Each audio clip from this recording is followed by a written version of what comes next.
This channel does not promote any violent, harmful, or illegal activities. All content provided by this channel is meant for an educational purpose only.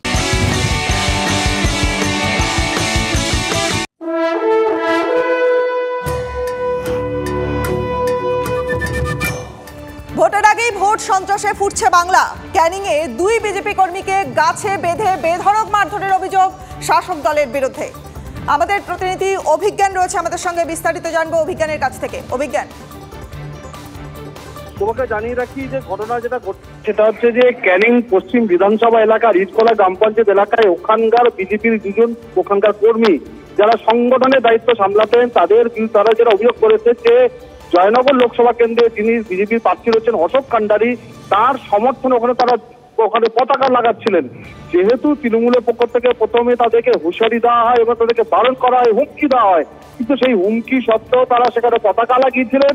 এই অপরাধেই তাদেরকে বেধড়ক মারধর করা হয় এবং তারা বিষয়টা ক্যানিং থানার নজরে আনে। এই থানায় অভিযোগ জানানোর পরিপ্রেক্ষিতে পাল্টা তাদেরকে রাত্রিবেলা বাড়ি থেকে তুলে দিয়ে এসে গাছের সঙ্গে বেঁধে মারধর করা হয় এবং এইরকম অভিযোগ এবং তারপর দলের কর্তৃপক্ষ তাদেরকে উদ্ধার করে ক্যানিং মহকুমা হাসপাতালে ভর্তি করে এবং ঘটনাটি জানার পরই গতকাল রাত্রে জয়নগর কেন্দ্রে বিজেপির প্রার্থী অশোক কান্ডারে তিনি হাসপাতালে যান এবং তাদেরকে দেখা করেন এবং তিনি প্রশাসনের বিষয়টি নজরে আনবেন এবং তিনি যেটা দাবি করেছেন এই ঘটনায় যারা দোষী অর্থাৎ তৃণমূলের লোকজন যাদের বিরুদ্ধে মারধরের অভিযোগ তাদের প্রত্যেককে গ্রেপ্তার করতে হবে। যদিও এখনো পর্যন্ত এই ঘটনায় কাউকে গ্রেপ্তার করেনি পুলিশ। বুঝতে পারছি, তুমি নজর রাখো। ধন্যবাদ তোমাকে। পশ্চিমে দুজন কর্মী আমার ওনার বাড়ির সামনে বিজেপির ফ্ল্যাগ লাগানো ছিল। সেই ফ্ল্যাগ কেন তারা বিজেপি করবে, গণতন্ত্র হরণ করতে চাইছে, মানুষকে ভয় দেখাতে চাইছে। এটা তো ক্যানিং পশ্চিম ক্যানিং পূর্বের কালচার হয়ে গেছে, মানুষের গণতন্ত্র রুট আর দাদাগিরি দেখানো, গুন্ডাগিরি দেখানো। এটা আর চলবে না, আর চলতে পারে না। মানুষ বুঝে গেছে যে গণতন্ত্র আমরা প্রতিষ্ঠা করব আর জয়নগর লোকসভা কেন্দ্রে তৃণমূলকে সরিয়ে বিজেপি আসছে উন্নয়নের স্বার্থে, মানুষের স্বার্থে।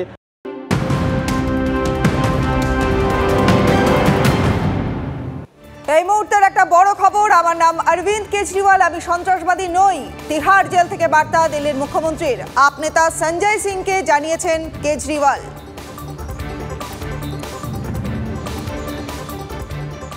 বঙ্গ রাজনীতিতে জিপ ছেঁড়া নিয়ে তর্জাতুঙ্গে, মুখ্যমন্ত্রীর মন্তব্যের পাল্টা জবাব দিলীপ ঘোষের। দিন কয়েক আগে চালসায় মুখ্যমন্ত্রীর গাড়ি দেখে চোর স্লোগান তোলা হয়। গতকাল ময়নাগুড়ির সভায় মুখ্যমন্ত্রী বলেন ওদের জিপ টেনে নিতে পারতাম, ভোট বলে কিছু বলিনি। আজ তারই জবাবে দিলীপের খোঁচা, 40-45 বছর রাজনীতি করার পর চোর স্লোগান শুনতে হয়। এর থেকে দুর্ভাগ্যজনক আর কি আছে? সন্ন্যাস নেওয়া উচিত। যে অসভ্যতামি ওরা আমার সাথে করেছে পরশুদিন, এই 4-5 দিন আগে আমি চালসায় আসছিলাম। মিটিং যে কেউ পলিটিক্যাল পার্টি রাস্তায় করতেই পারে, আমার কোনো আপত্তি নেই। আমার গাড়িটাকে দেখে বলছে চোর চোর। ওদের জিজ্ঞেস করুন ওদের পিতৃদেবের পয়সায় কোনোদিন আমি 1 কাপ চা খেয়েছি? আমি কারো পয়সায়, এমনকি দোকানে চা খেতে গেলেও দোকানে পয়সা দিয়ে খাইনি। আমি 1 টাকাও নিই না, তার কারণ আমার প্রয়োজন পড়ে না। যা আছে মোটা ভাত, মোটা কাপড়, মোটা শাড়ি, ব্যাস এতেই আমার চলে যায়। এত বড় সাহস, আমার গাড়িকে দেখে বলছে চোর চোর চোর। সুযোগ থাকলে জিপটা আমি কিনে নিতাম, ইলেকশন বলে কিছু বলিনি। হয়েছে কালকে বললো জিপ যেন ছেড়ে দেবো। আরে কি ছিঁড়বেন আপনি? কিছুই ছিঁড়তে পারবেন না। জিপ ছিঁড়বেন সেদিন চলে গেছে। মানুষ এবার সব করে জুতো, লাঠি, ঝাঁটা দেখাচ্ছেন আপনার নেতাদেরকে। এই শেষ জীবন এটাও মমতা ব্যানার্জিকে দেখতে হবে যে পাপ করেছেন না, আর এই পাপীদের নিয়ে যে রাজত্ব চালাচ্ছেন তার পরিণাম হচ্ছে তাকে আজকে অসম্মান সহ্য করতে হয়। এর চেয়ে দুর্ভাগ্যের কী হবে? 40 বছর একটা 45 বছর একজন রাজনীতি করার পরে চোর স্লোগান শুনতে হয় শেষ বয়সে। এর চেয়ে কি সন্ন্যাস নেওয়া উচিত।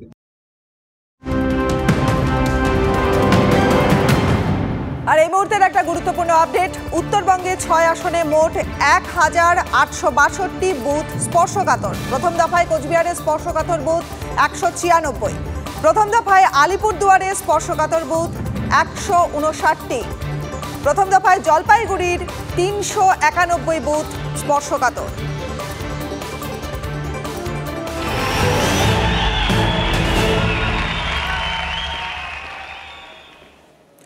বিজেপি জিতবে না, লোকসভা ভোটে 200 আসন পার করতে পারবে না বিজেপি। ময়নাগুড়ি থেকে মন্তব্য করলেন মুখ্যমন্ত্রী। আর উন্নয়নের জিত হবে বাংলায়। 4 জুন 400 পার করবে বিজেপি, আত্মবিশ্বাসী প্রধানমন্ত্রী। তাহলে এত অত্যাচার, এত গ্রেপ্তার, এত হ্যারাসমেন্ট, এত টাকা ছাড়ানো, এত মিথ্যে কথা, এত কুৎসা, এত অপপ্রচারের পথ নিত না। এরা জিতবে না, এরা 200 পার হবে না, জেনে রাখবেন। এবার বিজেপি জিতছে না। बालूरघाट का ये जन समूह, जन जन का ये उत्साह, और मैं बाहर देख रहा था हेलीकॉप्टर से उतरते समय चारों तरफ लोग ही लोग हैं। ये बता रहा है कि बंगाल में जीत विकास की होगी। आज पूरा बंगाल कह रहा है 4 जून 400 पार। आभार एक बार